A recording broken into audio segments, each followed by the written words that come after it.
Across the globe, it is nearly impossible to avoid the impact that beauty has in everyday life. From using the human body to sell products to basing one's self-worth on physical appearance, the perceptions we have of beauty across culture often shape how we view others and how others view themselves. Just how do these perceptions differ? Is beauty truly in the eye of the beholder or of the culture? The Kayan tribe is a tribe found in Borneo, an island located in Southeast Asia. According to Richard Eba, the Kayans were known for having extensive and elaborate tattoos and stretched earlobes amongst men and women. The older women stretched their earlobes by wearing heavy metal earrings. The act of achieving the stretched earlobes was a pride and a part of the culture that the Kayan maidens in these older generations participated in. A tribe similar to the Kayans found in Borneo, called the Kayan Lawai, are located in Burma. Here the ideal of beauty is an elongated neck, which represents the ultimate sign of female elegance. The girls of this tribe, according to Eba, first started to wear the rings when they are around 5 years old. Over the years the coil is replaced by a longer one, and more turns are added. The weight of the brass pushes the collarbone down and compresses the rib cage, so the neck is not actually lengthened by the coils. Instead, the downward movement of the clavicle bone gives the illusion of an elongated neck. In the Chinese culture, height is important. It represents status in the workforce and social scene.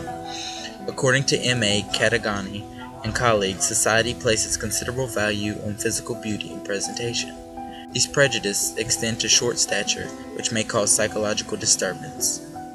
In order to be a few centimeters taller, on average 7 centimeters, individuals willingly have multiple screws drilled into their bone, which attach to a stretching apparatus, and the entire process can be quite painful. Another Chinese tradition is called foot binding, which was the symbol of identity and virtue. It used to signify that a woman had achieved womanhood, and served as a mark of her gendered identity. The practice let others know what class the woman ranked in, because generally wealthy women were the ones who had their feet bound. In Japan, having a powdered face has been considered a woman's moral duty since the Edo period. Having white skin was so symbolic and was held at such a high standard that in the article, The Social Perception of Skin Color in Japan, author Hiroshi Watsugama references a Japanese proverb stating that white skin makes up for severe defects. A woman's light skin causes one to overlook the absence of other desired physical features. In today's society, the right for loving one's body and not giving in to beauty standards is common among females, but on the opposite end of the spectrum, men are not usually included in the loving body campaign. In Western society, the common belief is that big muscles equates to a strong and protecting partner. Therefore, it is common for young men, increasingly older men as well, to go to the gym or participate in some sort of exercise in which they work their bodies. Bigorexia, as explained by Professor Shane Drake, is the focus of looking bulky, which can lead to testicular atrophy, better known as shrinkage. The male peacock is a well-known bird which has adapted its color feathers in order to attract a female. It is apparent that even in animal society, the idea of exemplifying a beauty trait is important. It is clear that people and animals go to great lengths to meet the standards of what is considered beautiful. But why?